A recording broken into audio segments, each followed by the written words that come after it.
is reality. Reality is what we believe to be true about the nature of our surroundings. But how do we come to decide that true nature? Do we conceive it completely on our own?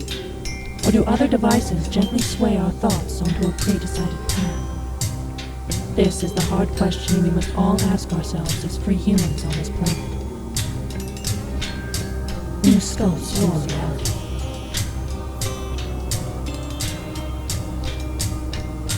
Reality.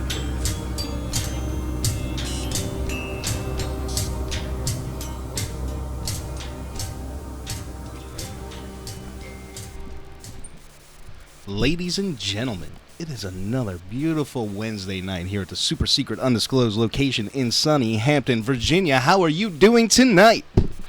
Dan?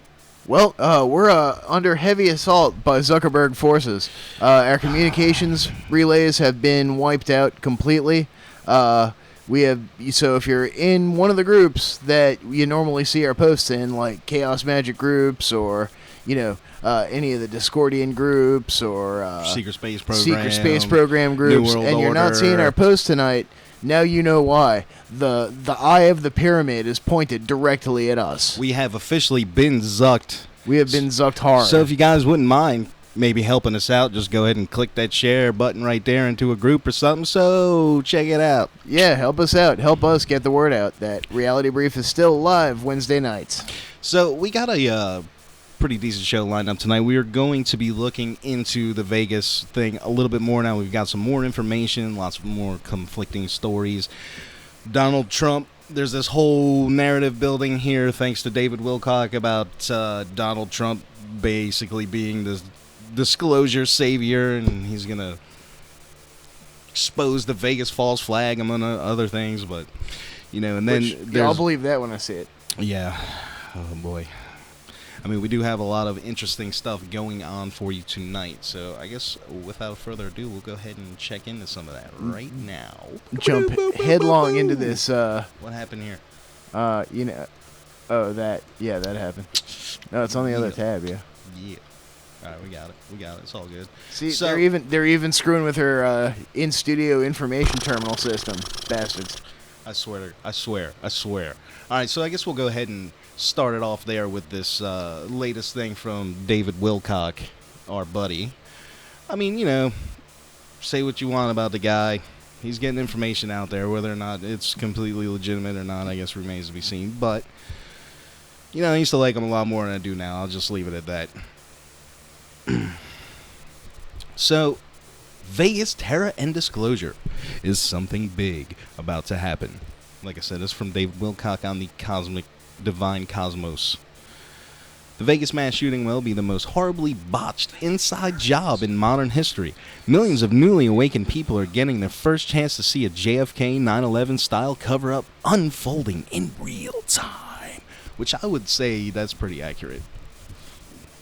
A meta-analysis of the independent citizen journalism on this critical subject reveals that many key elements are missing, despite the unprecedented massive number of contributors to the narrative.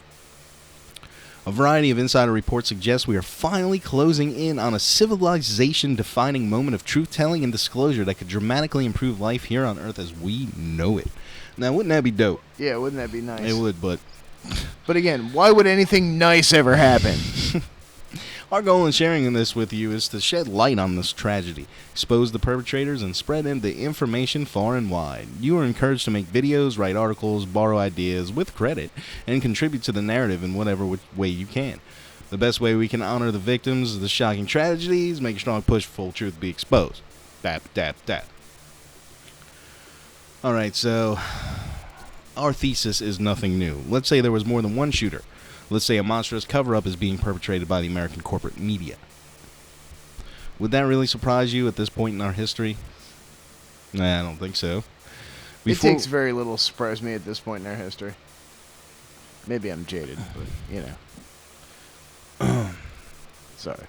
Oh, boy. So, it's turning into a commercial for his show Wisdom Teachings, so we're just going to skip that part. Yeah, let's. Okay, so I am only one of millions of people... Let's not say we did. I'm only one of millions of people investigating this subject to varying degrees, reaching conclusions not yet considered accepted by mainstream. Is there a way we can use this tragedy to help free ourselves so more people haven't simply died in vain? That is a cause worth fighting for. You may have a hard time reading this as it goes on. I'm getting there. Okay, JFK, what's all this now? Where are we going here? Oh my gosh, dude. Get Come on, to the a point, man. A quick personal note. Oh my goodness.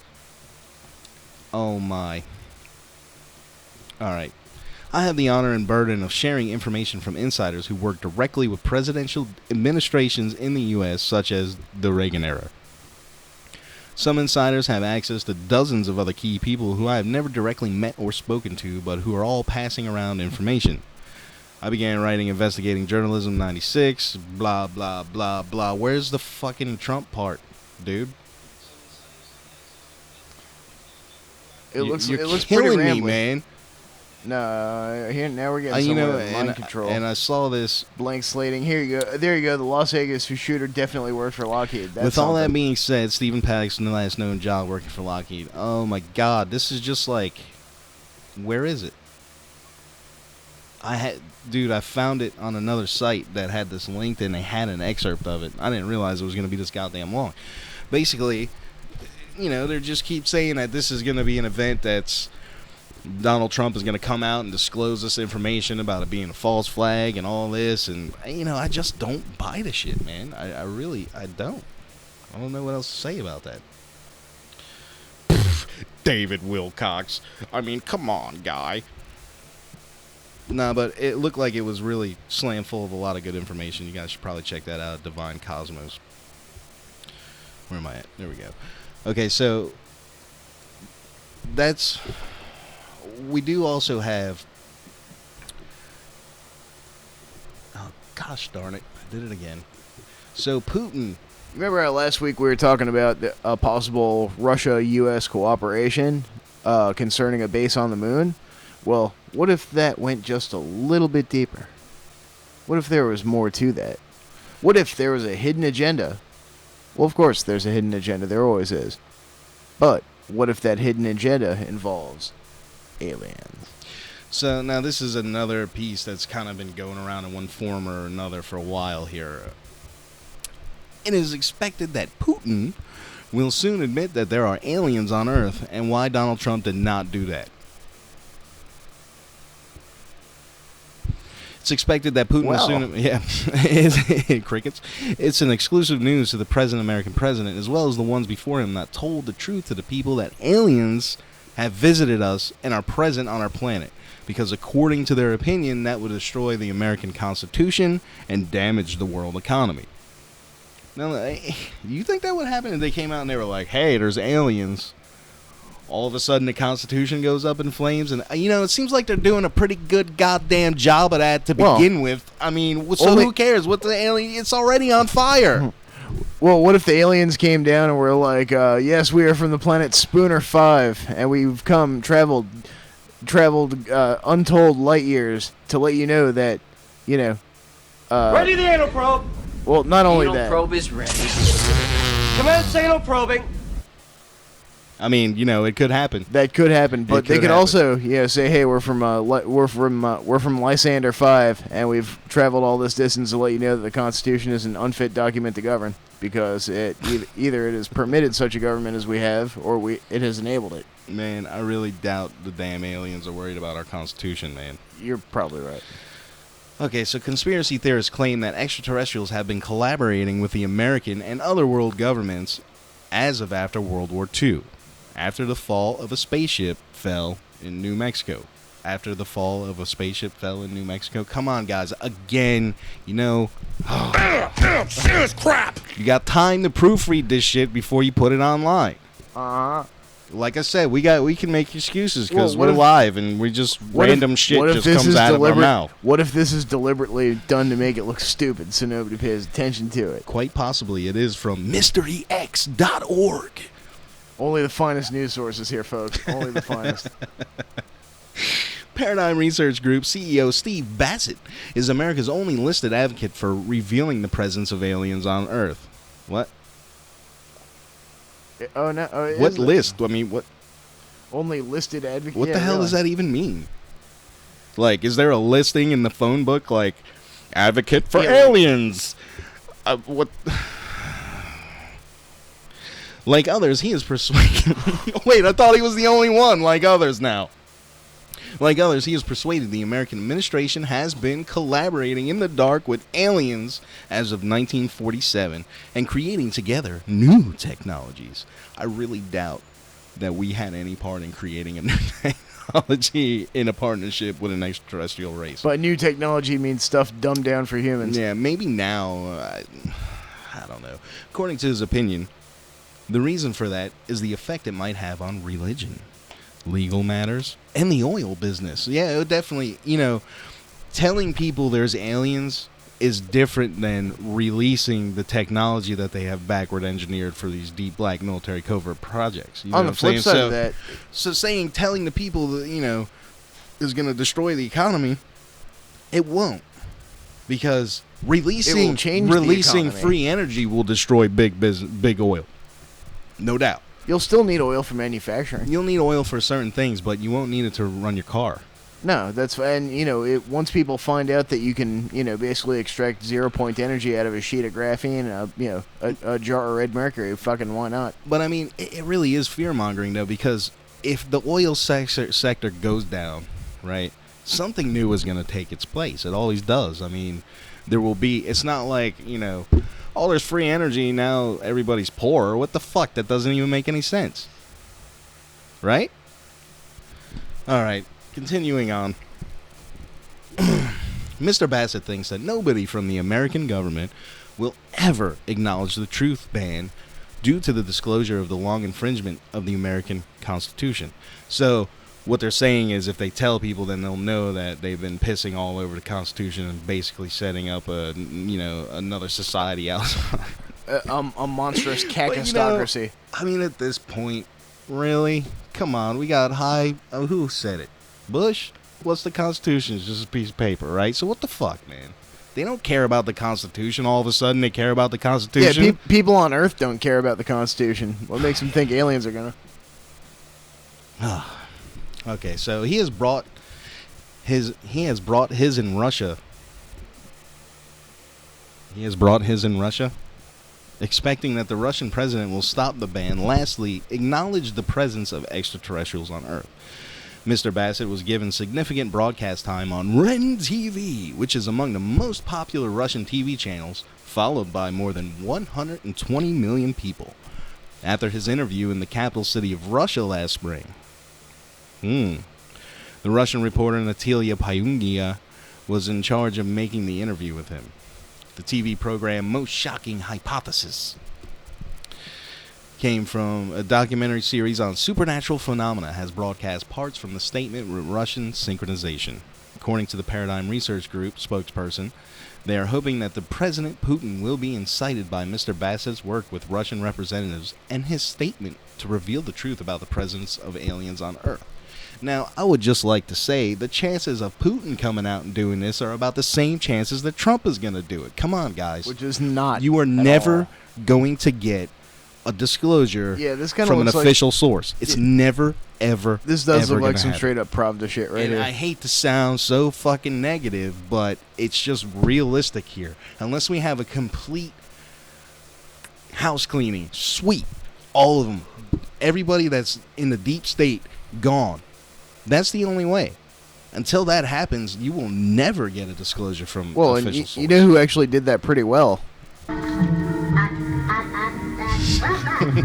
Yeah, they did the house cleaning pretty well. Don't run, you are my friends.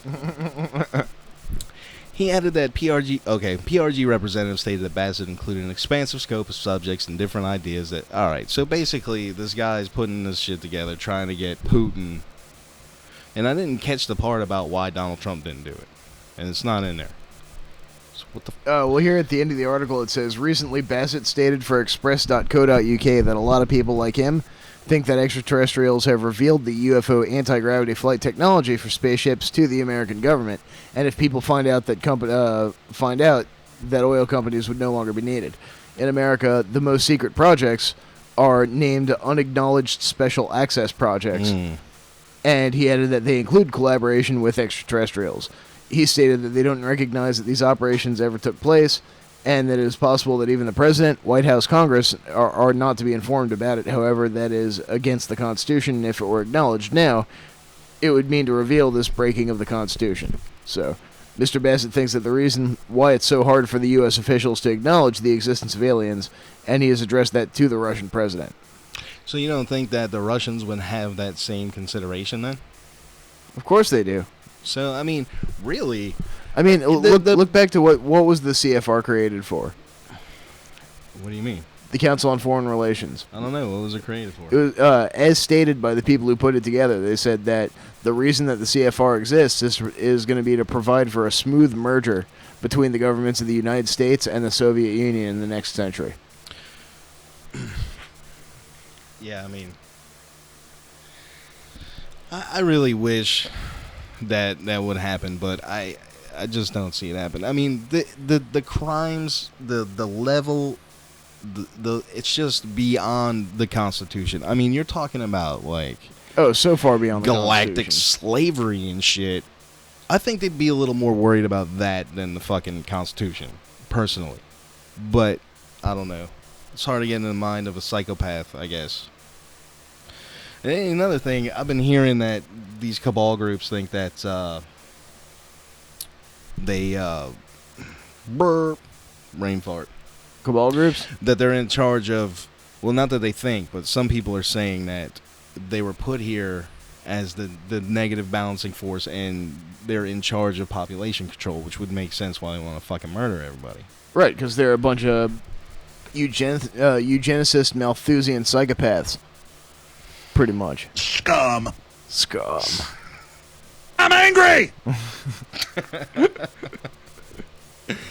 So we got this other thing here coming straight off the 4chan, guys. Right off the 4chan. You know it's legit if some asshole's claiming to be Mega Anon on 4chan and he's got the inside deal. So let's go ahead and check this out.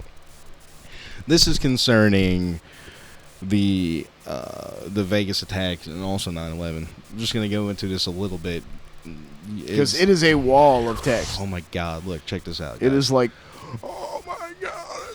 It's the Valles Marineris of text. All of these things. So much information.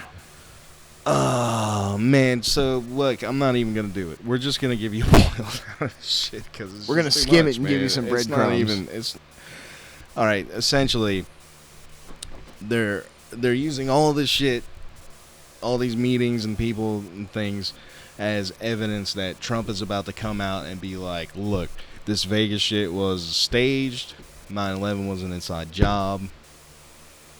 So I just don't see, they keep still trying to paint this man as some kind of anti-establishment person, when in reality, at least in my reality, the fucking guy is anything but. I mean, look who he surrounded himself with. I mean, just look at what's going on. He is not anti-establishment. Name me one thing this fucking dude did that was anti-establishment. Anti-Democrat, maybe.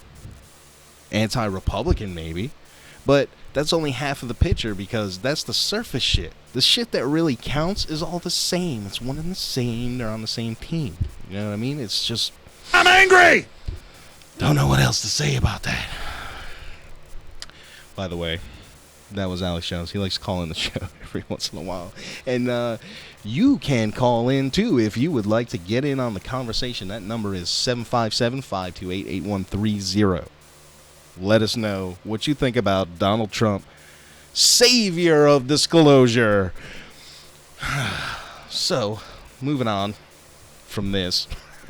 We'll go ahead and post this. Shout out to Morgan. She's the one that found this thing. At least, you know, presented it to me in some form. We'll go ahead and post it in our group so you guys can take a look at that. Yeah, it's going to take a while to dig through this wall of text. No doubt. It's quite a bit of material. It's the wall of text that's bigger than Trump's wall itself. So, moving on, we did have an interesting piece about a new city found. 2,000-year-old, well, I don't think they just found it. Well, yeah, they did. I don't know what I'm talking about. Don't listen to me. 2,000-year-old lost city, once ruled by Alexander the Great. Doesn't sound too crazy, right? But discovered in Iraq.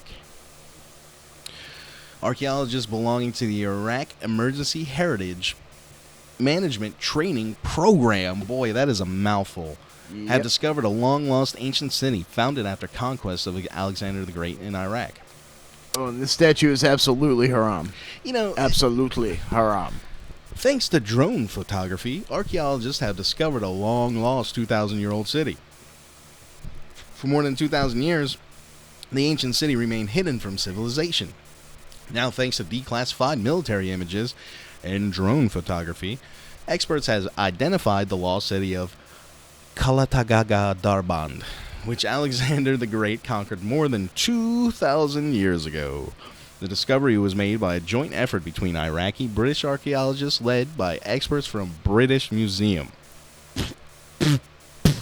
Speaking to the Times, lead researcher John McGuinness said, "The drone yielded excellent information."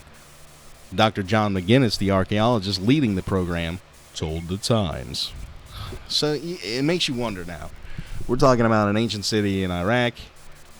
How much knowledge has been lost by this douchebag taking this city over in the name of the Roman Empire? How many clay cylinders from Samaria were destroyed? Probably How lots. much of our history is lost by these assholes, man? Well, maybe if they just dug a little deeper. Just think about recently in the last Iraq war. Well, yeah, and even then, And then recently, ISIS. going through Yep. and destroying all this stuff. I heard there was some ISIS guy that said he wanted to destroy the pyramids and the Sphinx because they're un-Islamic. Yeah, but to his credit, the CIA probably paid him really good to say that. Yeah, probably. Oh, man. So, there you have it. It's pretty interesting. You can see, you can check out the rest of this article at theancient-code.com. They got some other interesting things up there for your perusal. What we got next, Dan? One thing that actually, I thought this was pretty damn spiffy. You guys have heard for a long time about dark matter, right? So they say most of the stuff in the universe, we don't know where it is. We don't know what it is. But it turns out, it may just be that. What are you talking about? Did you not put it in there? No, man. I know what you're talking about, and if I'm not mistaken, Mr. Good and Mr. Wilcock are trying to turn that into proof of the cosmic web they always talk about natural interconnecting portal gateways that you could travel from one part of the galaxy to another in an instant.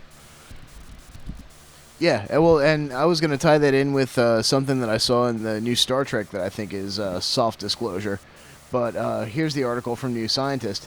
Half of the universe's missing matter may have just finally been found. And it reads, right off the jump, they're saying basically that there are these huge filaments of hot diffuse gas that flow between the galaxies. And up until now, it was impossible for us to discern this diffuse gas from the cosmic background radiation. But now that we've got better instrumentation, we can see that, it turns out there are these huge filaments of gas stretching out throughout the entire cosmos. So somehow, maybe later on we'll pull up the article by then, but You ever heard of the Sunyaev-Zeldovich effect? No. It's an optical effect that occurs when light left over from the Big Bang passes through hot gas. Some of this light travels, and some of it scatters off electrons in the gas, leaving a dim patch in the cosmic background microwave background. That's our snapshot of the leftover glow of the Big Bang. So in 2015, the Planck satellite made a map of this, right? And a lot of you guys have seen it. It's this big psychedelic-looking, fuzzy, multicolored map of space, basically. And the tendrils. What was that called? The Planck satellite. And the Planck satellite it came after an earlier probe called WMAP. And so if you can pull up an image of WMAP, WMAP. Oh, map like Stargate. Yeah. Or a map like Key to get you around. What? Well, anyhow, yeah. So, yeah, this is basically a picture of the universe's cosmic background radiation. Let's click on that first one. So, if you had inside of a globe projection, this would be the night sky, seen in microwaves. And some of those, the big blue spots are really cold. The red spots are significantly warmer. So like but star clusters. All these it's incredibly uniform. This microwave energy, they, basically had to turn the contrast as high up as it could possibly go to sense those tiny differentiations. It's like the distance between the red spots and the blue spots, it's like tiny fractions of a tiny degree. Tiny fractions of a tiny degree. So yeah. So what you're saying is the missing matter is radiation? Well, the missing matter is They selected pairs. This team that was doing this research selected pairs of galaxies from the Sloan Digital Sky Survey that they expected to be connected by a strand of baryonic matter. They stacked the Planck signals for these areas between the galaxies, making the individually faint strands detectable en masse. Tanimura's team stacked data on 260,000 pairs of galaxies, and DGraph's group used over 1 million pairs. Both teams found definitive evidence of gas filaments between the galaxies. So filaments meaning strings of gas connecting each other? Yeah, big rivers of gas stretching from galaxy to galaxy. I wonder how that is a portal. Well, they say we should expect some differences because we're looking at filaments from different distances. If this factor is included, our findings are very consistent with the other group. So, actually finding the extra baryons that have been predicted by decades of simulations validates some of our assumptions about the universe.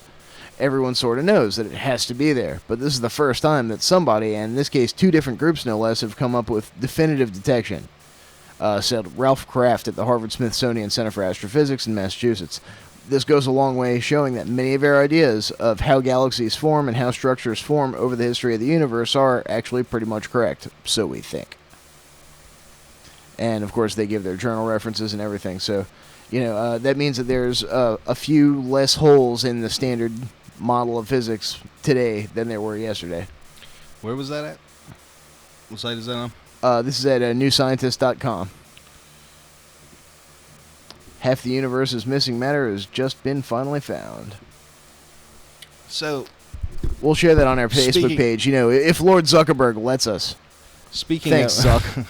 And if any of you feel like writing a sternly worded letter to Facebook's customer service saying, "Hey, where the hell is our reality brief?" It won't. It keeps getting flagged as spam. It won't. It will do absolutely. It will do absolutely nothing. But whatever. But we're not going to tell you not to do it. While you're at it, give us all your money. It'll be just, I think writing in Facebook's customer service, it's kind of like pissing in the wind or, voting maybe. It's just, it doesn't do anything. Well, see, I had this really brilliant segue worked out, but then you started going on about taxes again. All right, so scientists find water is present nearly everywhere on the surface of the moon. Yeah. All right, now we knew from before when they bombarded it, they said they just crashed a thing into it, but we all know they nuked that fucker. Yep, they nuked it. That there was a bunch of water under there.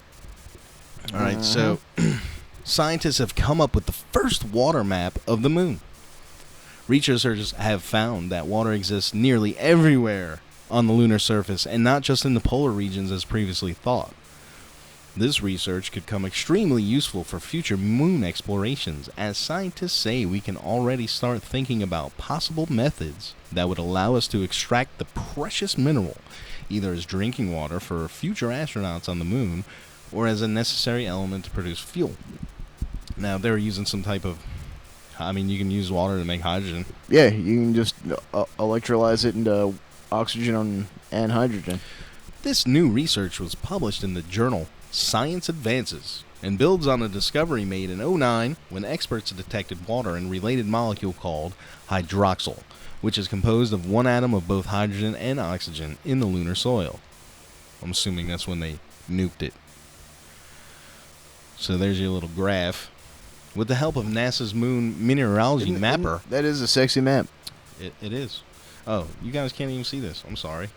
Let's do that. See the map now? Great. With the help of NASA's moon mineralogy mapper, which flew aboard India's, how do you say that, Dan? Sure is a mouthful. Chandrayaan? Yeah, Chandrayaan. Chandrayaan-1 spacecraft, scientists were able to calculate how much water was present on the surface of the moon. Speaking about the discovery, lead author Dr. Shu Lee, who performed the work while a PhD student at Brown University and is now a postdoctoral researcher at the University of Hawaii, said, "The water signature is present nearly everywhere on the lunar surface, not limited to the polar regions, as previously reported. We have discovered the amount of water increases towards the lunar poles and does not show significant difference among distinct compositional terrains." So, Thanks. 500, 750 parts per million, huh? That's kind of impressive. That is 500 to 750 parts per million. It's still less than anywhere you'll find water on Earth. Hey, you know why we gotta be? You know, it's, you know. Does But it if really we, got yeah, we gotta have our is the ocean like, terracentric views how on much things. How much water's in the ocean? A lot. Is it a lot of water parts? It's a lot of water parts. Is it like 6 parts water, 3 parts piss? Pretty much by this Is that why point. it's so salty? Gallons and gallons of whale semen. While this isn't much, it is in fact less than we found in the sands of Earth's driest deserts. However, it's still enough and much more than previously calculated. Dr. Raph Milken, an associate professor, you know, how does all that water get there? Just floating around, just deposited stellar, from comics. stellar, yeah, Ice stellar crystals dust. drifting through space. Wonder how deep it goes. So what we have here is a roadmap to where water exists on the lunar surface. Now that we have these quantitative maps confirming where the water is and in what amounts, we can begin thinking about whether or not it could be worthwhile to extract, either as drinking water for astronauts or to produce fuel. Experts explain the distribution of water across the lunar surface is most uniform and not as splotchy as some may have expected. The concentrations of water gradually decrease towards the lunar equator. Okay, so it's making sense, right? It would be equally, if it's cosmic dust coming in and hitting the moon, unless there's like a trade winds in space, it only goes a certain way. Hey, you should scroll down and we should check this out. A second NASA scientist states no. that someone else is on the Not moon. another one of these. Go for it, Dan. Yeah, you should scroll down so give everybody a little gander at this spooky picture of this Where is it? figure running across. It's not on my page. Oh, it's not on your page, huh? Go ahead and read it. What's it? This is Dr. Brian O'Leary, former NASA astronaut, Princeton physics professor. There is abundant evidence that we are being contacted, that civilizations have been visiting us for a very long time, and that their appearance is bizarre from any kind of traditional materialistic Western point of view. That these visitors use the technologies of consciousness. They use toroids, they use co-rotating magnetic disks for their propulsion systems that seem to be a common denominator of the UFO phenomenon.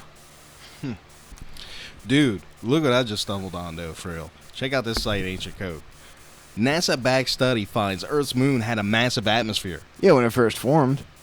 So according to a new scientific study, Earth's moon once had a massive atmosphere. Scientists have uncovered traces of ancient volcanic activity that spewed gas above the lunar surface, creating an atmosphere that remained in place for 70 million years. Scientists have found that over a period of around 3 billion years, the moon experienced an intense period of volcanic activity that resulted in massive amounts of gas being suspended above the moon. As the gases rapidly rose above the surface, they accumulated faster than they could escape into space, which eventually gave rise to the moon's atmosphere. The discoveries drastically changed everything we thought about the moon, meaning that it wasn't always airless as scientists previously thought. When you look at the moon, you can easily spot dark surfaces of volcanic basalt that fill large impact basins. These basalt seas, known as Maria, burst while the interior of the moon was still hot and generated magmatic feathers that sometimes broke the lunar surface, flowing for hundreds of kilometers. The new study, backed by NASA's Solar System Exploration Research Virtual Institute, showed just how much gas arose from erupting lava flows on the moon. Experts conclude that the Not enough to stick around. 70 million years. Or did it say 70 million or 70 billion? 70 million. That's still a long time, dude. It is. Too bad it was so long ago. Too bad it's so long ago. How do you know? It could have been 3 days ago. You don't know that. Yeah, that's the moon is flat. You don't know that. So, I mean, that's pretty interesting, man. The total amount of H2O released during the emplacement of the Mars basalts is nearly twice the volume of water in Lake Tahoe. Pretty interesting, man. I wonder if anything, 3 billion years ago? Lava seas once moved there. So 3 billion to 3.5 years they're ago. thinking that Earth was around for about 500 million years before Theia smashed into it and created. Originally it created 2 moons, and then the 2 moons collided to make our moon. Which, I mean, seems kind of reasonable to me, because if you think about it, like, the far side of the moon, the crust is like 30 miles thicker on that side of the moon than it is on the inside of the moon. So we got this here, too. It would help explain the tidal locking, too. Back to Mystery X, huh? Back to Mystery X. I saw humans Mystery on Mars. Former NASA employee reveals details. You gotta love these articles with these former NASA employees. Like, the public's attention was drawn to I'm a a woman former NASA employee. claiming to be formerly employed by NASA, who states that in 1979, she and her colleagues, while monitoring a transmission from Viking rover on Mars, noticed several silhouettes of people. Until today, she's been unable to resolve the question, how did they get there? You may ask yourself, how did I get to Mars? Why is there a shadow? This is not my planet! The woman, allegedly named Jackie, called in to reveal her story to John Lear, the ex-CIA pilot, ufologist, and popular conspiracy theorist. She's heard claiming that she managed the downlink telemetry from Viking. She and a few colleagues were observing several computer screens when the incident took place. It's a brave statement. Given the fact that she refuses to provide names and evidence, most of the public remains skeptical. Except for me! Yeah, except for us right here on Reality Brief. And you may find yourself in a Nachtwaffen base. And you may find yourself in a spacesuit on Ceres. Okay, so, on And the you may radio, ask yourself, how do I poop in this thing? On the radio, she mentioned that whilst handling the downlink telemetry from Viking, she and her colleague was stunned to see what appeared to be 2 humanoids approaching. I then saw 2 men in spacesuits. Not the bulky suits we normally use, but they looked protective. They came over the horizon walking to the Viking Explorer. And that's pretty interesting because that's what they say that they wear on Mars. Not big, bulky space, moonwalk suits. They're like space windbreakers. They're like, exactly, space windbreakers. Soon after the humanoid life forms emerged on her monitor, the transmission stopped. As she told the former CIA pilot, Lear, we ran upstairs, but they locked the door and taped paper over the door so we couldn't see. My question is, were they our guys? Hey, maybe, maybe not. John Lear has numerous intriguing and provocative theories concerning these claims. One of his hypotheses is that Apollo moon landing was a cover-up for a top-secret exploration of the entire solar system. Lear also believes that the 9/11 attacks were associated with this conspiracy. The only question remaining, will Jackie's coworkers come forward to support her claim? Jackie, if you're out there listening, 757-528-8130. call it on in, let us know. It'd be great. But yeah, We're here for you, obviously. It's just interesting that, is given the circumstances, anonymous radio show caller, but, it's believable for me. I guess I have a slant towards that. Speaking of Mars, and speaking of finding water on things, unexplained-mysteries.com. Earlier, we were talking about this, and he was all like, unexplained-ass... I was all like, did you say unexplained-ass mysteries? So we may end up registering that site, unexplained-mysteries.com. Anyhow, unexplained-mysteries.com. Just, important to have that distinction. Mysteries. Evidence of a massive lake discovered on Mars. Mars Reconnaissance Orbiter has identified the site of an ancient lake on the red planet's surface. Might be a cold, barren wasteland today, but billions of years ago could have been pretty nice, huh? So now scientists have discovered even more concrete evidence of the planet's watery past in the form of a colossal lake that would have held 10 times as much water as all the Great Lakes combined. Even if we never find evidence that there's been life on Mars, this site can tell us about the type of environment where life may have begun on Earth, said NASA's Paul Niles. Volcanic activity combined with standing water provided conditions that were likely similar to the conditions that existed on Earth at about the same time when early life was evolving there. So that's nice. Our friend and repeat guest, Penny Bradley's, says that there's water all over the goddamn Mars, and get used to it. Yeah. I think that's an actual quote. Yeah, so, I mean, hey, not surprised here. I'd love to get used to that. Not surprised Water here on at all. Mars. It's tough, man, because NASA is a bunch of goddamn Nazis at the top. Have been for a long time. It's hard for me to even trust anything they fucking say, man. Whether it's they saw a silhouette on the moon, or there was water, or there's bacterial life, or obviously there's some type of cover-up going on. So how do you know what they're telling you is real and what's not?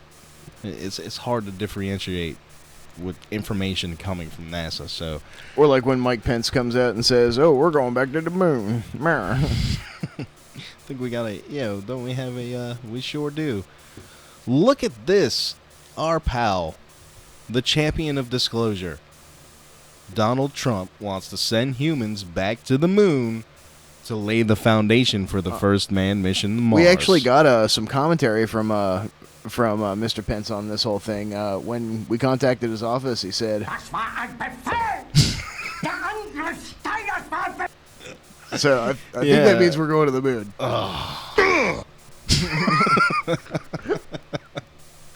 So, oh look, hey buddy, how you doing over there? Look at you, look at you in front of that shuttle. You're just swell guy. You know, that shuttle looks so sad. They just had to hit it with that blue light to make it be like, oh, I'm a lonely shuttle. I don't have a job no more. The U.S. government has directed NASA. Could you spare a tile, brother? To send astronauts back to the lunar surface and make it pit stop on the journey to Mars. Vice President Mike Pence confirmed the plans at the inaugural meeting of National Space Council at the Smithsonian National Air and Space Museum in Virginia last week. You know, I wonder if this is going to be rolled into the Space Corps. You know it is. They're going to have one of those cool-ass commercials like the Marines. We need to go to one of those. Dude, it'll be like Starcom. Yeah, they'll be like, hey, bleep, bleep, bleep. And then this guy in a fucking TR-3B with a kitty cat, like, yeah, we're going to get them aliens, go. Woo! I'm angry! Would you like That's to not know what I meant to press. I meant to press that. No, not that one either. Where is it? Scum. That's the one. Would you like to know more? Would you like to know more? I'm going to get that alien. Scum. We will return NASA astronauts to the moon. We choose to do that and the other thing, not because it's easy, but because... You know what I want to know? What the fuck is the other thing? Weren't there like 4 or 5 episodes Right? where him and like, you know, Johnny Quest and the rest of the Quest, the Team Quest went to the moon? Not only to leave footprints and flags, I know the Ventures have been there. but to build the foundation, we need to send Americans to Mars and beyond. And to do the other thing. Which, coincidentally, I have no fucking clue what the other thing was. Anybody know? If you know, go ahead and give us that call. 757 528 8130. You'd think we would know the damn We do number know it. by There's now. just the dramatic pause to make sure you're Oh, paying is that what attention that to was? the damn phone number. Oh, I thought it was because just it's you forgetting. 528 8130 fucking 0. That's a pretty picture. It's photoshopped. It's shopped. Carve it into your arms. Dial it. Oh my god, it's still on me. Why is it still on me? I don't like that. Yeah. So, NASA has been directed to develop a plan for an innovative and sustainable program of exploration with commercial and international partners to enable human expansion across the solar system, returning humans to the moon for long-term exploration and utilization. Utilize. Oh, Moon, we gonna utilize you so good. I can wait. Followed by human missions to Mars and other destinations. Private companies such as Elon Musk's SpaceX are also developing a mission to Mars. If we can get the cost of moving to Mars to be roughly equivalent to a median house price, I said it. He has previously described how, oh, damn you, OBS, how long were we offline? Like just a split second. Alright, he has previously described how upwards of 1,000 spaceships will be lifted into orbit around the Earth by SpaceX's reusable rocket boosters. His favorite thing ever. The rocket boosters will 2 year. Alright, I'm done. It's like they're not even trying anymore. Yeah, I know, man. Look, a while back, when I was doing Ron of the Hills, we interviewed this guy, Paul Salo, who wanted to put together a campaign to buy a condemned building or an abandoned building in the third world somewhere, right? And a cargo jet, a decommissioned cargo jet, and crash that motherfucker into it to see what would happen. You know, nobody there to get hurt or anything. Just kind of try and recreate a 9/11 event to the best of his ability to see, once and for all, will that fucking building fall into a pile of dust? Which, no, it will not. Obviously. So, he was telling me when he first came out with this campaign, and you guys can go to the Ron and Hills YouTube channel and find an archive of it somewhere, I'm sure. And he was saying that they all got to put these articles out within like 20 minutes and shit. Like, there's nothing. Like, it's just so fast. He said it was incredible because he talked to these people and he'd tell them all this XYB or XYZ, and they turn around and write ABC. And he was like, there was one, maybe two companies out of all these outlets that covered the story. Because this is originally how I found the shit anyway. It was one of these, because when it first came out, there was 1 million of them out there. All these people wanted an interview with him, and but nobody actually interviewed him. They just were flashing the headline, you know. 9/11 truth are going to crash building in the plane. You know, the clickbait type shit. But that's why you get this kind of stuff, no doubt. I'm done with ranting now. Where were we? Wow, that was good radio. Yeah, but I'm done with that rant. I'll continue on with another rant because I am. Serious crap. God, I'm getting better with the buttons, man. I was the one that I meant to press that time. We got this, we'll see, we got time probably to get into this one, then we'll hit a break, come back, and we'll get on to the Vegas jam. Yeah, we haven't even really dug into that yet. We'll play that flute for a while for you guys until we get sick of it, and then we'll end the show. Or until we get double zucked. Double zucked.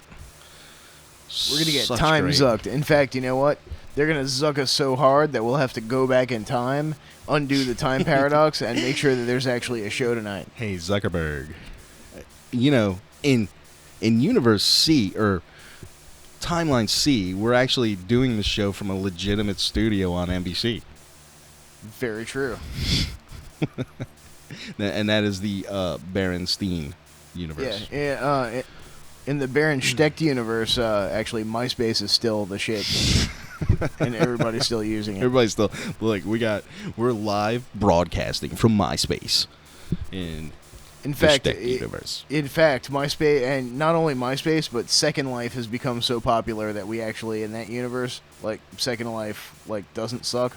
So It's actually First Life. we have 3D characters of ourselves broadcasting from Second Life. So we got this thing here from our good friend. Not in this timeline, though, because that shit is whack. We got this thing here from our good friend, Dr. Micah Sala. Let that sink in for a little bit. Our good friend. We hang out all the time in Hawaii. It's great. Pizza, What's up, bro? pineapple, bacon. Wow! Can you get any more grabbing of a headline? Since we've reconnected, I will say it again. I'm hard. Launch of To the Stars Academy promises transport revolution with space-time technology. Sign me the fuck up. That is. Do Come I on, even, if do, you're out there, ICC, do I my even thumbs understand? up. Come and get me, you bastards. So he put this out on the 11th, which is today. Today. It's the 11th. Rockstar Tom DeLonge today live streamed the launch of his latest venture, To the Stars Academy of Arts and Science. So this must have been the big announcement that Tom DeLonge was coming out with. That it was just going to shatter everyone's world. So let's see.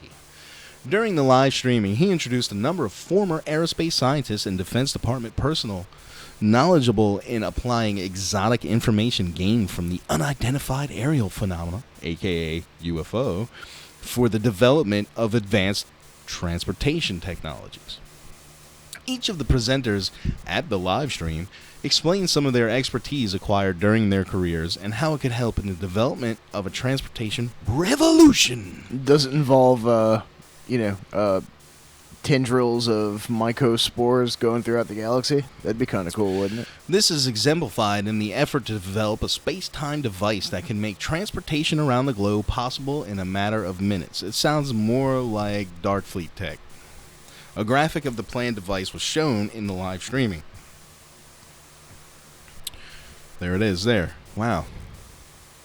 Is that a little Republican logo on there? Wait. I mean, you don't think Dick Cheney has like 3 of those?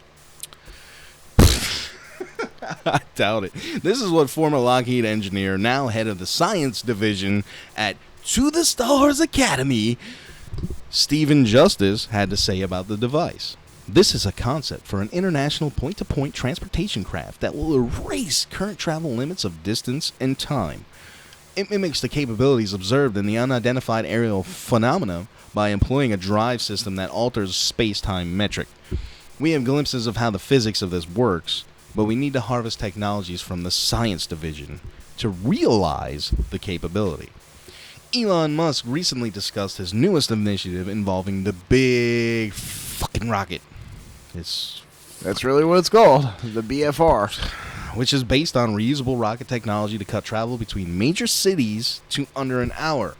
In his address to the International Astronomical Congress, DeLonge's team is laying a more futuristic vision using more advanced space-time technology. So, I mean, these guys, he's purported to be in contact with you got the WikiLeaks shit, the Podesta emails. This guy is purported to be in contact with all these people.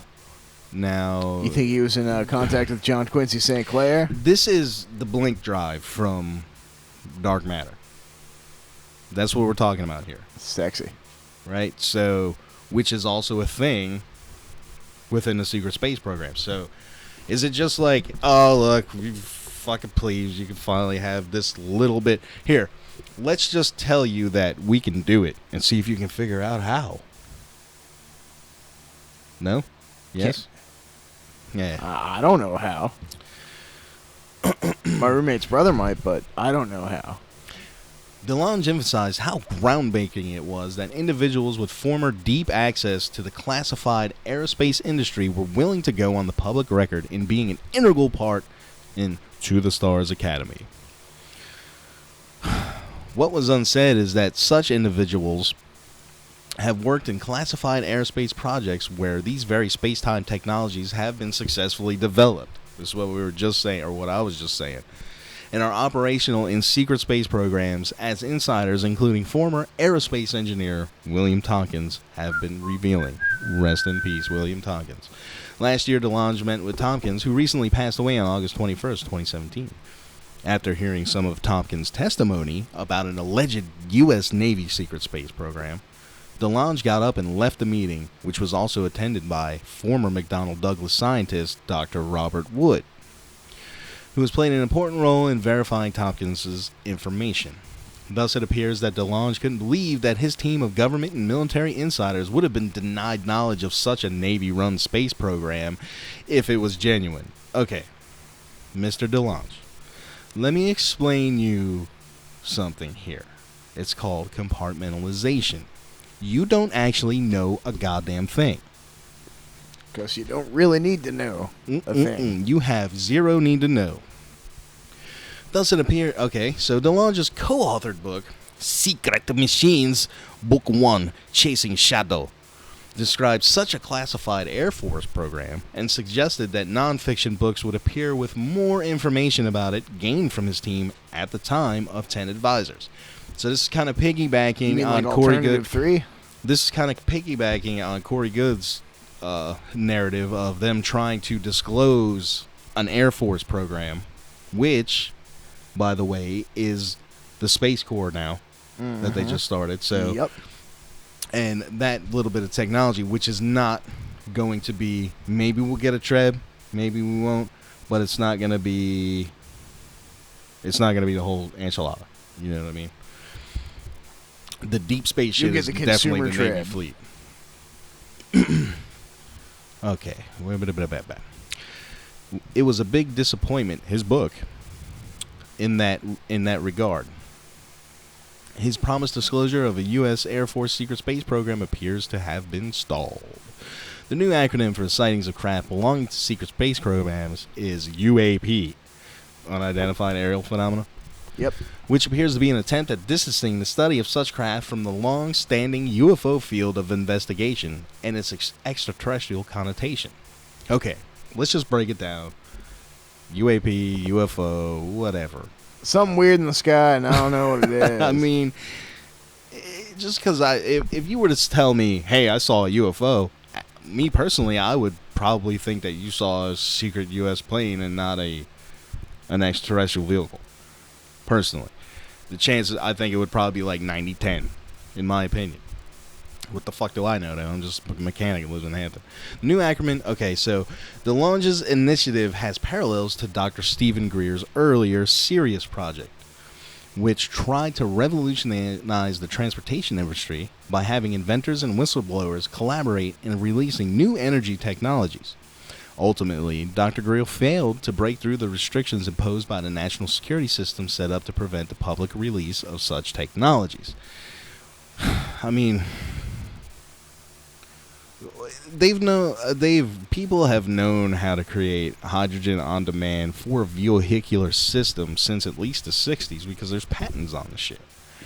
But they won't, you know what I mean? That's one thing that really makes me angry, is that the tech is just sitting in a bucket right now over in the fucking corner to make everybody be able to drive around on water, and then the byproduct be water vapor, so you're not consuming the water, it's going back into the atmosphere, thus the circle of life continues. Right? Serious crap! Sick of it. But you can't have that, see, because you can't hold a monopoly on something that falls from the fucking sky. And that's the problem here.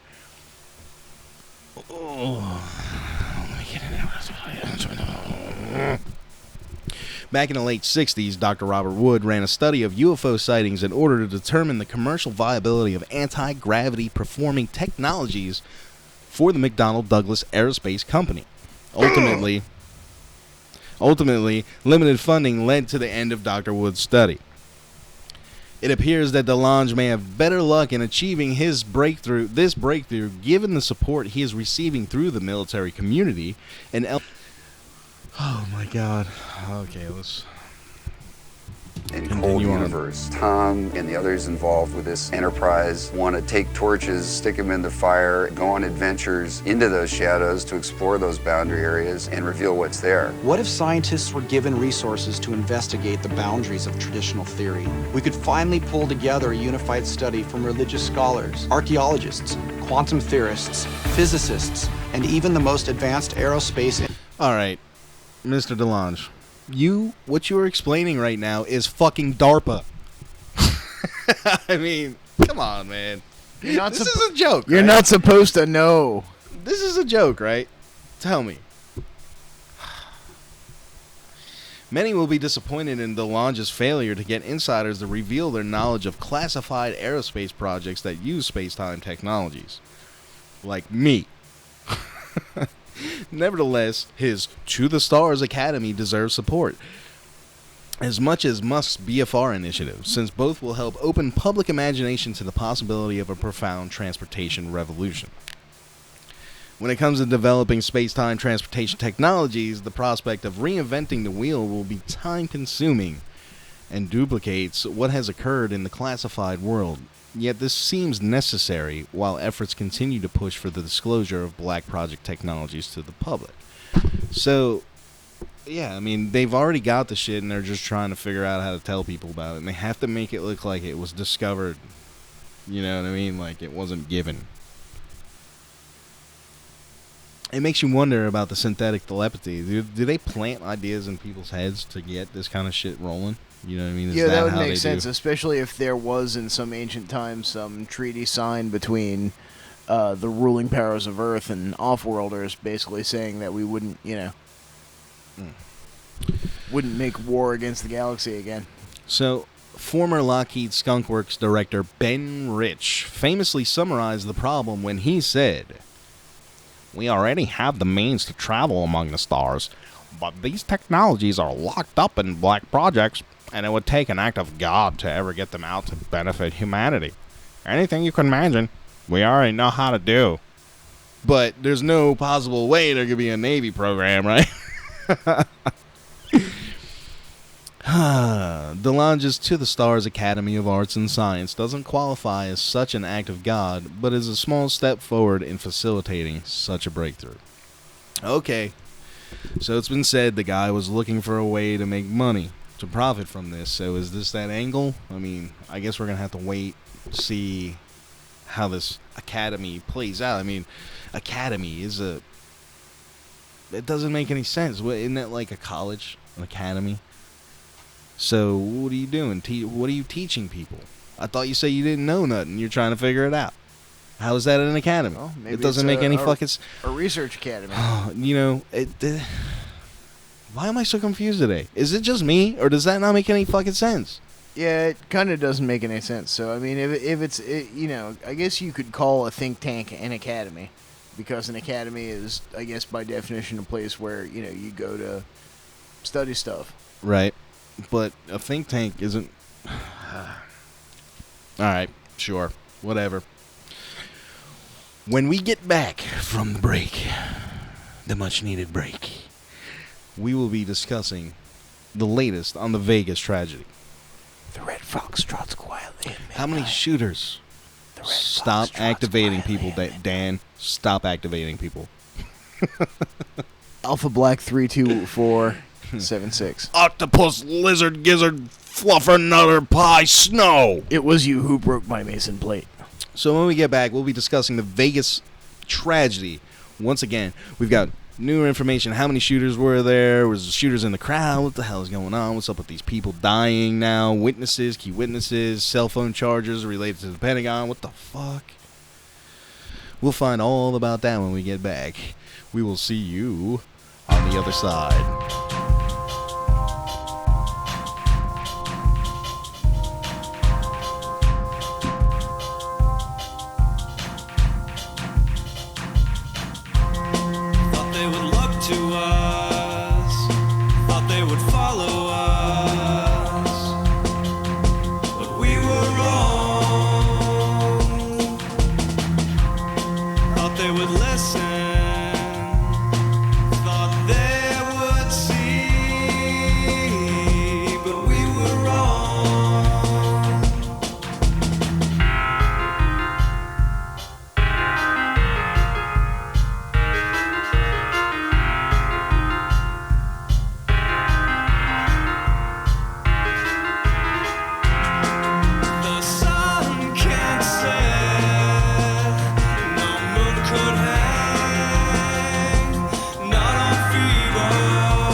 daughter of Saturn, virgin mother of virtue. Villainous animals will seek out and hurt you, distort you and twist you, and misrepresent you. Your elegant innocence has transformed you into a definite target of manipulations and greedy ravagings that plunder your purity, spoil your seed, shadow you under scrutiny, or hide you entirely from consensus reality.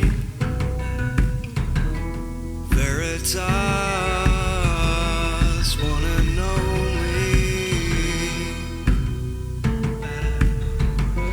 Veritas,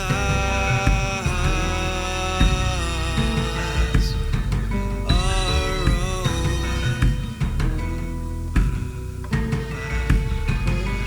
Veritas.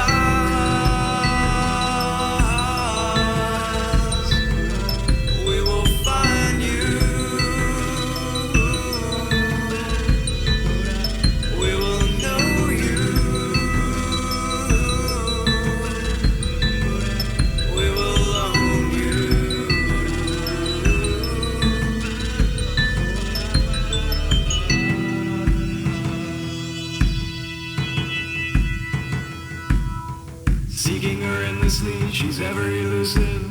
Further and further now, your source gets diluted, and the well is always deeper. How deep can you dive? How deep is your need to stare the truth in the eye? The truth is that you hide from her. You are vulnerable as you lied to yourself.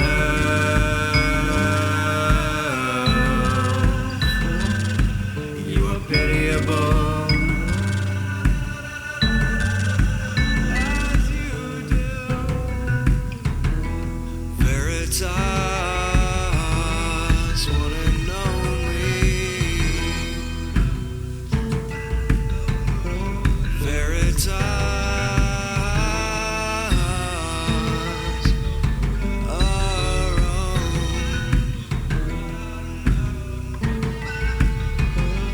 Veritas,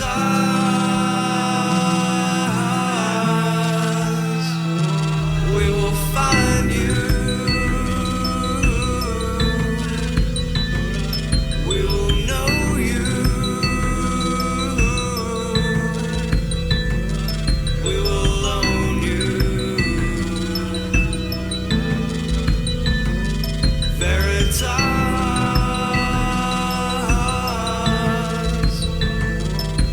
Control you. We will keep you hidden well.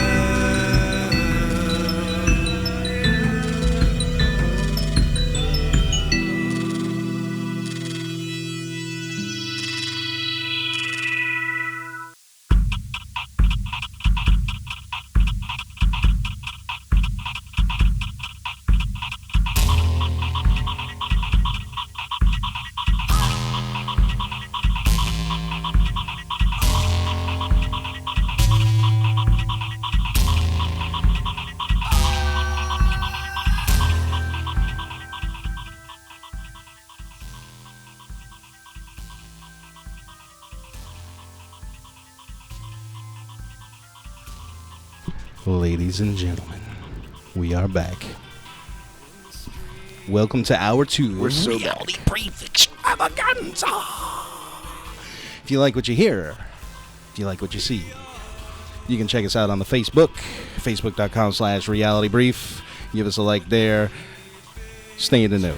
We also have a pretty cool group on Facebook called Reality Brief News. You can search that out, join that. Lots of good things for posting. We finally, thanks to you guys, have that fancy new YouTube URL. It's youtube.com/c/realitybrief. We also do Just rolls off the tongue. We also do the occasional tweet. Tweet. At realitybrief111. You know, if you like us a lot, we really would appreciate it if you hopped on over to patreon.com/realitybrief and maybe consider giving us a paltry donation of $1 or something, you know, to help us keep rolling along here with all this awesome greatness. So anyway, on to the subject at hand, guys. Now, we all know at this point about the Vegas shooting, the massacre that happened. So, supposedly one guy just went on a rampage and killed all these people at a country music festival. Lots of rumors going around. Lots of rumors going around about possible ISIS connections and all this stuff. We talked about a little bit of stuff earlier with Trump and all that. But right now what I want to do is tell you about this guy, John Beelman. Who was John Beelman? Why was his home raided by the FBI the day before a murder-suicide? So let's go ahead and check this out. FBI agents searched the Fairport home of John Beelman the day before he shot his severely disabled daughter and himself, according to sources close to the investigation. FBI agents executed a search warrant at Beelman's Williamsburg Drive home on Tuesday, the day before he took his daughter, Nicole, into the backyard and shot her and then himself with a 12-gauge. Unfortunate. Nicole Beelman, 27, had Rett syndrome, a rare neurological disorder. Nicole Beelman relied upon a wheelchair and was dependent on her parents for care. John Beelman committed the murder-suicide shortly after 5:20, Fairport police say. Fairport police said Beelman's wife, Donna Beelman, was inside the home and did not hear the shots that took the life of her husband and daughter. Pretty interesting. Fairport Police Chief Samuel Farina said John Beelman left behind a goodbye note to his wife that indicated the circumstances of the shooting, but not a motive. Not a motive. Just, hey, by the way, I shot myself and our daughter. Sorry. Something is not adding up here. Yeah, it doesn't make a lot of sense, does it? She didn't hear the shots? How do you not hear that? I mean, gunfire is pretty loud. Especially shotguns. Like, normal guns are loud. Shotguns are fucking loud. A neighbor of Beelman reported that he saw 2 police cars near the home of the day before the killings. Farina said this week that police had not responded to any calls at the home. The FBI and the federal prosecutors declined to comment. A federal magistrate judge would have approved the search of the home. However, approval of the search does not ensure a crime was committed. Instead, it is a search for evidence of a crime. Records of federal searches are often filed under seal, and there was no public record available Friday of the search of the Fairport home. So, why does this matter? What's the connection here? Well, we're going to get into that. So, this dude, what's his name? Beelman, right? Now, who did he work for? The thing about it is, the shooting, they searched it, they searched the room, and they found this cell phone charger. You know, wow, this is the wrong article, but we'll go with this one, because it may have something in it about it. The millionaire property developer, 64, was found dead by cops who reported self-inflicted. Alright, so this is the guy. The discovery has prompted detectives to question whether anyone else stayed with Paddock in the Mandalay Bay Hotel in the days before the slaughter. Paddock killed at least 58 and injured more than 500 others after he sprayed bullets. Millionaire property developer 64 was found dead by cops with a reported self-inflicted gunshot to the wound, or to the head. Blah, blah, blah, blah, blah, blah, blah. Garage records also reportedly show that Paddock's car drove away from the hotel. One of his key cards was used to get into the room. It has also emerged that the night before the massacre, Paddock contacted the hotel security to complain about another guest's country music. CBS News reports that he actually called them twice about this. Cops also believe Paddock had been plotting an escape route after finding he had lined the inside and outside of his room with surveillance cameras to spot officers approaching. But 5 days after the deadliest mass shooting in recent U.S. history, authorities acknowledged today that they have not uncovered a clear motive from the gunman. We still do not have a clear motive or reason why. At this time, I'll tell you we have no credible information to report to you as a motivation. Adding to the mystery was the discovery of a cryptic note full of random numbers. A piece of paper was found near his dead body, and Sheriff Lombardo said it's been sent off for analysis. I wonder if it's some sort of dead man switch code or something. It is not believed to be a suicide note. Stephen Paddock killed 58 people and left hundreds injured in Las Vegas after raining bullets. Yeah. They found a bunch of shit in there. Okay. Has now emerged as 64-year-old booked rooms overlooking the Lollapalooza Festival in Chicago in August and the Life is Beautiful event near the Vegas Strip just weeks ago. So, what is he like? Getting these festivals and like biding his time. Like which one is he being choosy here? I mean, maybe I don't know, man. Authorities also announced a Hyundai Tucson had been found in the search of his home in Reno, Nevada, which they've been searching for part of the probe. Police are also probing whether he may have been planning further attacks, including a car bomb. They have confirmed the note by Paddock's body was not a suicide note. So that note they were talking about that might have been a suicide note. Last week we were talking about was not actually a suicide note. A suicide According note. to them, it was random numbers. Perhaps it was some kind of note. Code. They're not certain whether the gunman meant to take his own life. So what? He just accidentally shot himself in the face. Author and online commentator Thomas. Wait a minute. If What? the guy is versed enough with guns to shoot 500 people out the window, he accidentally shoots himself in the face? Fucking really? This is weak, guys. This is weak. Like, this whole fucking story is just holes all over it, man. Meanwhile, thousands attended emotional vigil was held for the fallen all lawsuits, blah, blah, blah. All right. I don't see it in here, so we're just going to get to it. All right, so they found a cell phone charger that did not belong to this guy, Paddock. And they supposedly traced it back to this company that makes these batteries for the Pentagon. And this guy, Beelman, was the head of the project that made those. So that's what this connection is here, is this cell phone charger. I know it's a little flimsy, but what was that on the Neon Nettle? Yeah, and this site, I swear with this site sometimes. This site does get kind of hokey sometimes, but what I like about it is that while they themselves may not be drawing a correct conclusion, they provide links to enough stuff to where you can draw your own. It's like 50-50 shot. Sometimes it'll be sourced, sometimes it'll just be ex-NASA employee said. Okay, this is different, though. This is different than the one you got. What's the...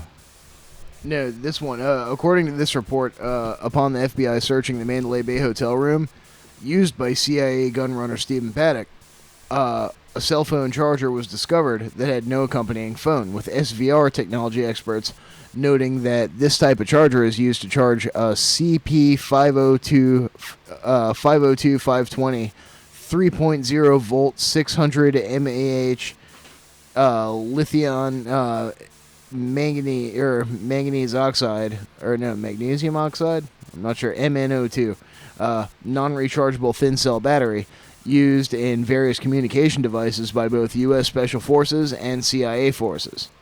Alright, so there you go. The cell phone charger is for, weird batteries that aren't typically used.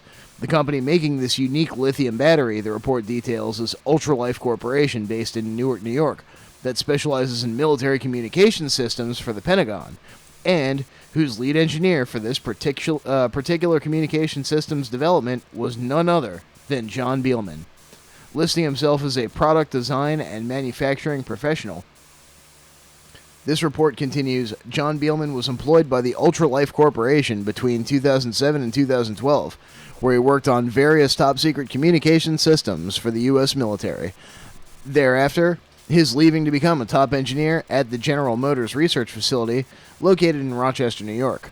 Fearing that Ultralife Corporation had been secretly funneling their U.S. military communication systems to the CIA, this report notes, this past Tuesday, October the 3rd, FBI raided the home of John Beelman under a secret U.S. federal court warrant, and that caused Beelman, less than 12 hours later, during the early mornings of Wednesday, October 4th, to wheel out his severely disabled daughter, Nicole, into the home's backyard, where she was executed, with Beelman then killing himself.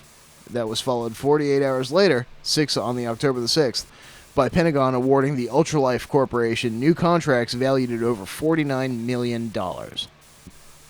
The CIA,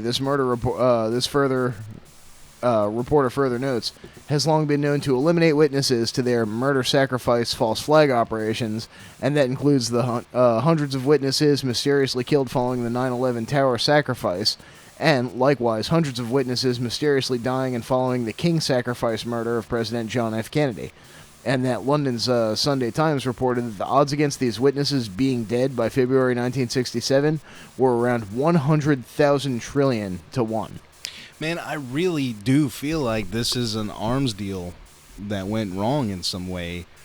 And maybe that's a thing, dude. Maybe that's why he's booking all these hotel rooms overlooking these festivals, because it's thousands of people everywhere. It's good cover, right?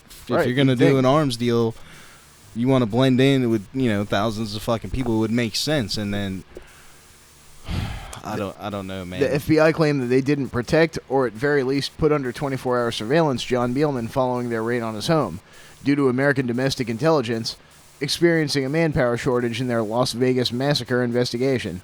Let's see. According to DNC, John Beelman committed the murder-suicide shortly after 5:20 a.m., Fairport police say. Fairport police said that Beelman's wife, Donna Beelman, was inside the home, did not hear the gunshots. Okay, so yeah, again, that's weird.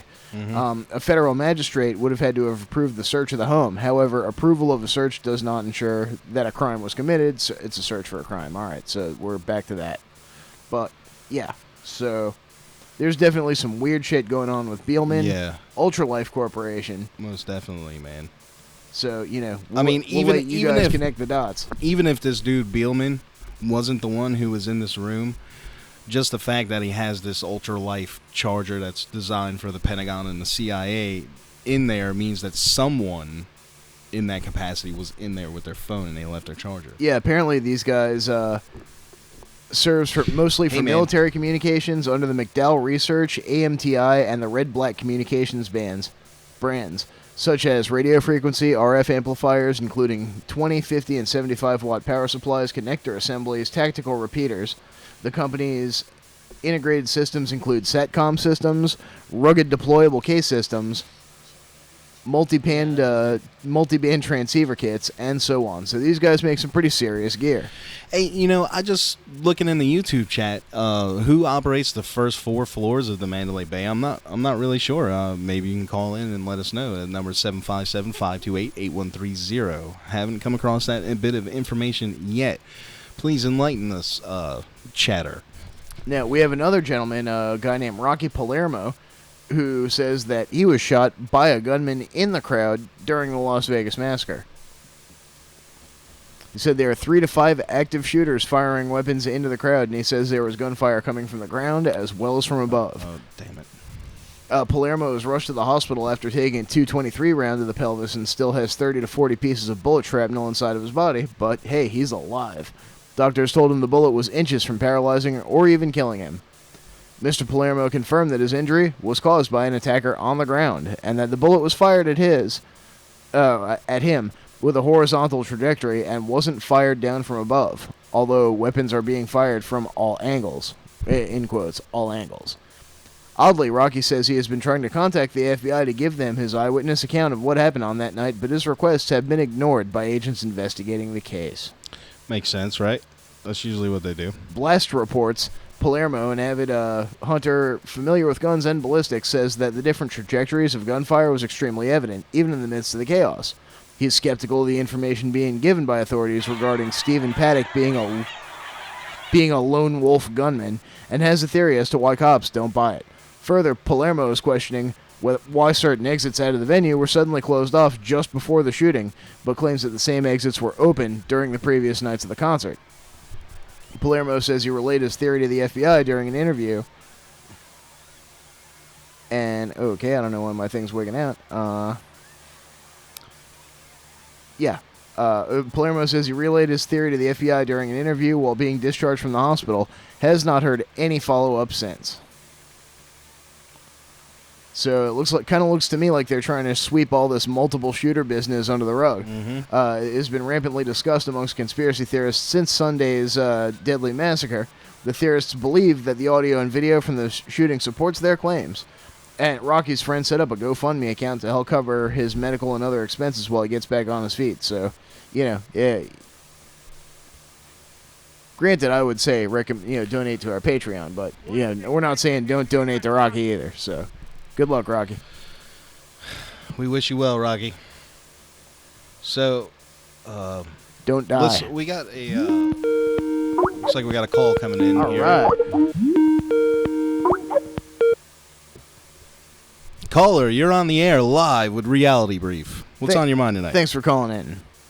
Jeez, you just put people right on the air, huh? Yeah, well, Okay. maybe you should come down here and screen our calls for us. I got better things to do than that shit, man. So I'm just going to read this thing I found, and Okay. I'm going to leave you with that. It's Why don't you about turn who it up a owns... little bit? Okay, so I don't know. You can look further into this if you like, but this came out yesterday. The top 6 floors of the Mandalay Bay Hotel is actually the Four Seasons Hotel. Al Walid bin Talal, a member of the Saudi royal family, owns a 47.5% stake, and Bill Gates also holds a 47.5% stake. Hot Wow, damn. that's The Saudi royal family members, younger princes, often reserve whole floors for their private use. Bill Gates donated $1 million to gun control. Al Walid hates Trump. There is no evidence of the shooter or shooters carrying up so many guns because the guns weren't carried up 32 floors. They were carried down 6 floors. Hence the lack of video evidence, hence the panicked cover-up. Well, that makes sense. Yeah, so dig into that angle. Let me. That's why I think that's why the hushed response, that could be even what the calm before the storm is in reference to. Apparently they issued some sort of a travel ban on Turkish. Apparently anyone. You mean our Turkish NATO diplomat- allies, the Turkish? Yeah, and that was kind of one under the radar too, and that was in the last day or two. So there may be some. I heard NPR talking about that today. Interesting. Oh, really? Mm-hmm. Yeah, there may be something happening there as far as the arms dealing, but that's looking to be the picture. Well, that's what if it developing. blows the lid off of what I've been saying all this entire time, that, they try and go, ooh, look at the Iranians. They're the biggest supporters of terror in the Middle East. You know what? That's a bunch give me of a fucking fucking bullshit. The Saudis are You the know- biggest supporters of terror in the Middle East. I don't know if it's necessarily the Saudis, but I mean It's the Saudis are behind the US, fucking ISIS. The U.S. and Israel created ISIS. Okay, the Saudis help them along and fund them and give them cover and everything out there, but absolutely a creation of Mossad and the CIA. Oh, yeah. We are ISIS now. If the Saudis are funding ISIS, that's why ISIS never attacked Saudi Arabia. Hey, there's a black van that just pulled up. I gotta go, guys. Hey, but, hold I'll on. catch you Before later, okay? before you get that bag thrown over your head, I want you to take a listen to this here that we found. You guys know what a short huge option to is, me. right? We have Mr. Soros. Oh yeah, I heard about this. Putting in a short. Go ahead. Basically betting on the downfall of MGM stocks before the. Okay, so before we go any further, MGM Stocks is the company who owns the Mandalay Bay. Okay, so we know a short option is, essentially like with 9/11. They put all the options on the planes, on the companies that the planes... And for those of you the guys... companies that own the planes that were used in 9/11, there was millions of dollars put options put on those because they knew something was going to go on. All the right, so events that went down. Not only that, we have a slew of information connected to the individuals that were running the stocks and the stock management, that after you see what happened, it raises a lot of red flags. Soros bet $42 million. He put $42 million on puts, betting on a loss on MGM. How did they know? What were they expecting? Getting into the details here of the guy that ran the whole thing, MGM CEO James Murin, he had coolly divested himself of 80% of the shares that he owned in the company. since July. Now, why would you do Stocks. So a total transaction of $10 million worth of stocks from this company since July. But dude, it's obvious they knew this shit was coming. I mean, they've been planning it for a Thursday, while. September 7th, James Murren sells 259,760 shares. Average price of 34.19 or 34.19. So that basically like $8,881,000 and some change. Yeah, and it's, the most he sold in one chunk was this time in September too. So it starts off in July. He sells 57,000 shares, gets 1.8 million, right? Then in August, he sells another 57,000 and takes a loss, compared to his July earnings at $31.54 a share. Then in September, he sells $259,000, like you said, for $34.19 a share. So, MGM Resorts International has a 52-week low of $24 and a 52-week high of $34. The firm has a market cap of $18.6 billion. So it opened at $32.38 on Friday. Yeah, I mean, it's just more. It's more obviousness. This thing is full of holes. It's got all the same people. It's got all the same type of hallmarks. You've got reports of multiple shooters, right? So now we're talking up to 7 shooters in this thing. Yeah, no, it's coming from Collective Evolution, so you've got to kind of hedge your bets on that. Well, let's see what they got to say about it. I almost didn't want to read it live on the air. We're going to read it because, you know what? Why not? So it's been just a few days since the emotion-wrenching events took place in Las Vegas where a gunman or multiple gunmen opened fire on civilians at a concert, killing 59 people. It's events like these that challenge us to question aspects of ourselves as humans. Why do we have things like this playing out? What can we do to stop them in the future? How can we connect with those affected by events? And I don't want to help you spread the word about this page, even though I am. Affected by events like this and the system through the trauma associated with it, how can we understand the truth of what took place to get a better picture of how our world truly functions? Regardless of the event was a false flag or not, there are many people affected, many people require our attention. Alright, so blah blah blah blah blah. What is this? There's updates. Okay, before we get into the story, it's not made up, it's not fake news, it's not conspiracy theory, it's not a story from someone who... It was a story from someone who was there that night as she experienced it. This is important to note because her intentions in releasing this story are not anything other than wanting to explore the truth and how things could have changed so much based on the minute-by-minute play of what happened as she ran down the strip that night to safety. Okay. Here's her full post on Facebook. The security guard at the Cosmopolitan exact words were, "I know about as much as you do. I've heard 7 confirmed shooters at multiple hotels, including the Bellagio. I don't have any idea how he knew this info, but this is the time they were locking down the hotel. There were a few Metro police officers alongside security guards outside our hotel, and they were checking our credentials as we asked if there were really multiple shooters, what's going on, and the police officer confirmed, yes, multiple shooters at multiple hotels, including area next door. He did not say 7, however, he just said multiple. I assume he heard this over the radio because he was a Metro officer. The key take here was that multiple guards and police officers were told that multiple shooters, as many as 7, were shooting in the area that included multiple hotels. While it can be the case that facts become more clear as events unfold, this is a very different story than what we have learned. Now, I could be wrong, however, it was all happening so fast. The video below shows the clip Riki spoke about where shots are fired from different locations. So let's go ahead and check this out. You want some sound? Stop it.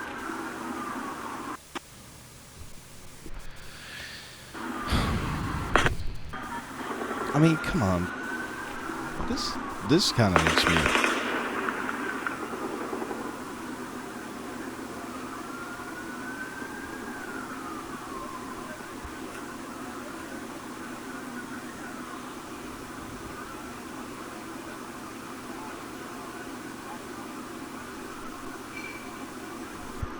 What the hell? It sounds like automatic gunfire.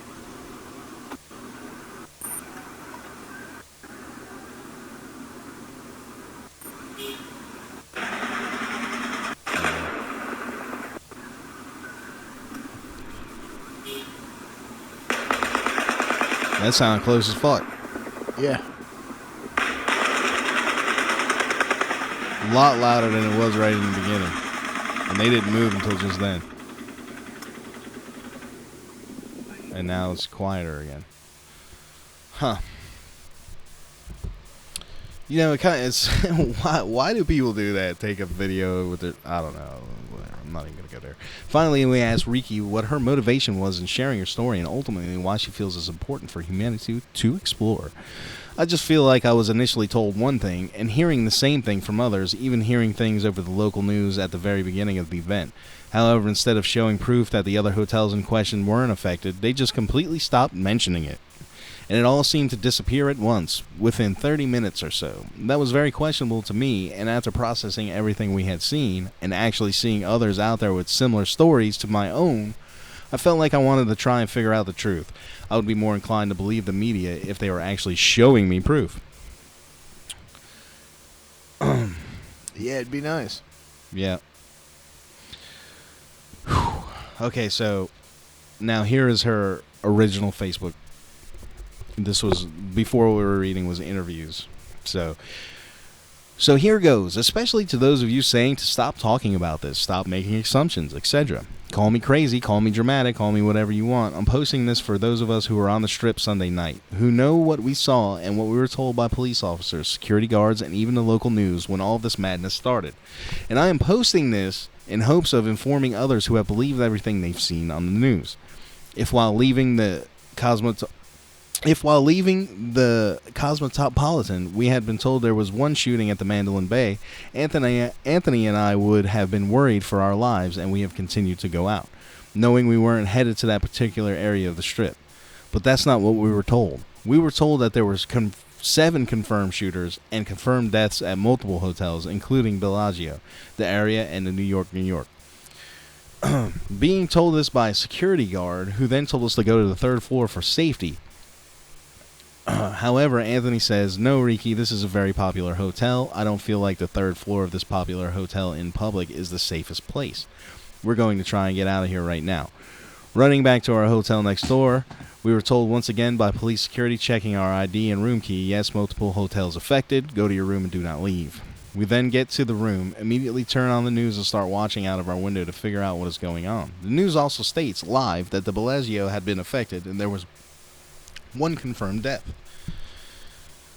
Now, skip ahead about an hour. The news is no longer stating anything about the other hotels affected. They say it is 1 person. Every bit of info that was being initially given to us was disappearing. We could physically see from our window view firearms going off at the Cosmopolitan, and multiple cop cars and ambulances pulling up there as well. We wanted more information about what was happening at these other hotels right next to us, and we weren't getting it, and we still aren't. Monday morning, I am of course telling my friends and family about our experience, and I was starting to really feel like I was crazy. Everyone was telling me there was only 1 shooter, and I just couldn't understand what I had seen. Finally, other people like myself started speaking out. I was relieved to know that I wasn't crazy, and she goes on for a while. So this is a collective-evolution.com if you want to check it out for yourself. Yeah, I mean, not typically a site I put a whole lot of stock in, but again, hey, don't shoot the messenger. Right, and it is source, so take that for what it is. But there's been a lot of people coming out saying the same type of thing, and it's pretty obvious that it's a big giant cover-up going on. From put options with Soros, you got this Bielman deal, the Pentagon Charger, the whole thing, man. It just stinks. It's just scum. Yeah, something stinks to high hell. Ridiculous. Yep, you tell him, AJ. Well, so there was one article that we meant to get to last week, and we just didn't have time because we had so much stuff jam packed into our last show. But I think it kind of jives with the spirit of the show. This is also coming from unexplained-mysteries.com. Drunk time traveler arrested in Wyoming. A man from Casper was picked up by local law enforcement after claiming to have come from the future. According to reports, the man had been trying to warn members of the public that they should leave the area as soon as possible due to the imminent threat of an extraterrestrial invasion. Claiming to be from the year 2048, he told officers that the only way that he could travel through time was to have the aliens fill his body with alcohol and have him stand on a giant pad. He intended to arrive in the year 2018, but had seemingly missed his mark by a few months. Adamant that he needed to warn as many people as possible about the impending invasion, he told other officers that he needed to speak to the president of the town to discuss the matter further. He ended up being arrested for public intoxication after causing a disturbance at a local hospital. So, Not all heroes wear capes, Don. Not all heroes wear capes. Well, there are a couple other bits I wanted to get into, too. Did you hear about that mystery aircraft crashing? oh yeah, forgot about that. That's kind of weird, huh? Out in the Nevada desert. The unknown aircraft, which was being flown by pirate Eric Schultz, went down exactly 1 week ago. The incident took place at the Nevada Test and Training Range, an area described as the largest contiguous air and ground space available for peacetime military operations in the free world, covering a region of over 2.9 million acres of land and 12,000 square miles of airspace. The range is used to train U.S. military forces and test out some of its latest hardware. Sadly, Air Force Lieutenant Colonel Eric Schultz died in the crash. However, many questions still remain regarding the specific model of the aircraft that he'd been piloting at the time.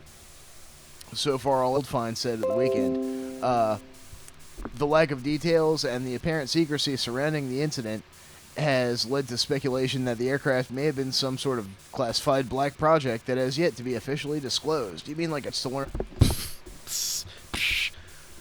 I don't think if Who it was anything like a Treb, if it was Treb-esque in any way, I think that it wouldn't be in the news. And how do you feel about having your genes altered for clandestine missions into space? Are you down for that? No. Well, some of us might be. So now, some of us meaning you. Maybe.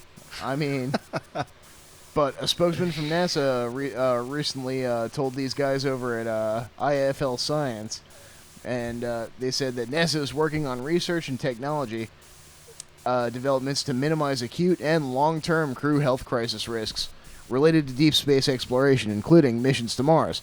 The agency has identified 30 areas of human spaceflight risk, including space radiation exposure, which will be controlled by a NASA standard to protect crew health and safety. The agency is not working on, and has no plans to do so, which means they've been doing it for 30 years, research related to changing existing genetic structure or introducing new genetic material into an astronaut's DNA for flight, as previously reported. NASA strictly follows regulations currently in place to protect genetic information and manipulation. That's clever wording. Ongoing radiation research includes looking at pharmaceuticals and cellular mechanisms, which would repair damage to the chromosomes that might take place due to galactic cosmic radiation. Future research may examine the possibility of using medications to alter existing dormant or underexpressed genes, gene expression, to mitigate the effects of radiation. So, there you have it. So, when NASA says we're not thinking about altering people's DNA to go into space, that means that they're thinking about altering people's DNA to go into space. No, I'm wondering if one of our veteran buddies, Secret Space Program veteran buddies, could let us know if that is something, if that is one of the ways they use to get around the radiation in deep space is, genetic manipulation, or is it shield, or do they primarily use shielding, or something to that extent? I don't know. I'll definitely ask around for you guys, and we'll see. Okay. So, I mean, that's about it we got for you this week, I think. Let me go in here and just make a little quick through. Well, our chat is blowing up, man. What's going on in there? Oh, it's catching up to all the chat that everybody was having about. Sorry, guys, we're struggling over here. About the shooting incident. Welp. So, anyway, like I said, looks like that's going to be about it for this week, guys. We'll see you next Wednesday. We've got Don Doyon back with us. He's got some more. I do have one other thing. Oh, go ahead, Dan. What's it? You remember that episode of The Simpsons where they shot Mr. Burns and they put up the big thing that blocked the sun out from Springfield? Yeah, kind of. Well, what if we did that for the whole planet? There's a new study that proposes a giant space-based solar flare shield for the Earth. Interesting. This is coming from Phys.org. In today's modern, fast-paced world, human activity is very reliant on electrical infrastructure. If the power grids go down, our climate control systems shut off, our computers die, and all electronic forms of commerce and communication cease. But in addition to that, human activity in the 21st century is also becoming increasingly dependent on the infrastructure located in low Earth orbit. Aside from the many telecommunication satellites that are currently in space, there's also the ISS and a huge fleet of GPS satellites, as well as, Nachtwaffen bases and, all sorts of horrible things that you really just don't want to imagine that are being done in orbit right now. I mean, I would have to that just you don't know about. submit that it would probably be a lot less cheaper and effective to just shield the satellites instead of building a shield around the sun. Well, no, it's not around the sun. It's at one of the Lagrange points between the Earth and the sun. So is it going to stay locked orbit with the Earth around the sun? Yes, check it out. They say, aside from the many telecommunication satellites that are currently in space, there's all this stuff. It's for this reason that solar flare activity is also considered a serious hazard, mitigation of it a priority. Looking to address that, a team of scientists from Harvard recently released a study that proposes a bold solution, putting a giant magnetic shield in orbit. The study, which was the work of Dr. Manasavi Lingam and Professor Abraham Loeb from the Harvard Smithsonian Center for Astrophysics, recently appeared online under the title Impact and Mitigation Strategy for Future Solar Flares. As they explain, solar flares pose a particularly grave risk in today's world and will become an even greater threat due to humanity's growing presence in low Earth orbit. So, let's get right to the meat of this. They developed a simple mathematical model to assess the economic losses caused by solar flare activity over the time. The model considered the increasing risk of damage to technology and infrastructure based on two factors. The fact that solar flares, the energy of these things increases over time, and then coupled with the exponential growth of technology and GDP. So the point they're trying to make is we need to get up into space at the L1 Lagrange point, build a big-ass floating mirror up there in space, and bounce all that light right back at the sun. It just seems like a stupid-ass idea to me. I'm sorry. That's just my opinion on it. I think it's an awesome idea, and I think as the sun gets hotter and hotter, we may end up finding that doing something very much like this is going to be required for humanity to make that little jump from Type 1 to Type 2. Yeah. We got, you remember Tomas, right? Yeah. He's in the chat right now. He says that he was talking about, that's one of our veteran buddies. If you're in there now, if you're still there, Tomas, do they use the genetic manipulation for radiation shielding or just, you said you were bioformed for low gravity. I do understand that's genetic manipulation, but do they use that specifically for radiation shielding? Or if not, if you're not listening no more, I'll get with you later about it. But yeah, I mean, like they're saying in the chat, what if they build a big solar lattice so they could shut your power off? Isn't that the first idea behind a Dyson sphere? What's that? To capture the power of the sun. Well, wouldn't it start off as a solar shield, to prevent your ever expanding star from cooking your little planet before it's time? Well, I thought the Dyson sphere was like encapsulating an entire solar system. Well, yeah, that does, but it's encapsulating a star. You could right. say you could build one, but you would put out at like the asteroid belt. If you surrounded your star with a Dyson sphere, you wouldn't get any energy coming out of it to the planets, then, would you? Unless you filtered it. You would be harvesting. The sphere would be harvesting. And then, so I guess no natural light in that case. Outside, well, it would be very hard to see. Now, the option is you could build a system of Dyson rings or Dyson platforms too. Yeah. So it wouldn't have to be a whole solid sphere. Like what they speculated was orbiting Tabby's star would have been a Dyson ring or an incomplete Dyson sphere. Yeah, the one where they kept seeing the light getting interrupted and they were going back and forth on it. Yeah, they think it's just big clouds of dust, but which makes a lot more sense. So, I reckon that really is about all we got, guys. Well, like I was saying earlier, thanks for watching, and we'll see you again next week. Being part of this wonderful thing that we call Reality Brief, and next week, guys. Thank you. And we love you guys in the chat. We'll be on top of it better for you next week. Have a good night.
beneath us.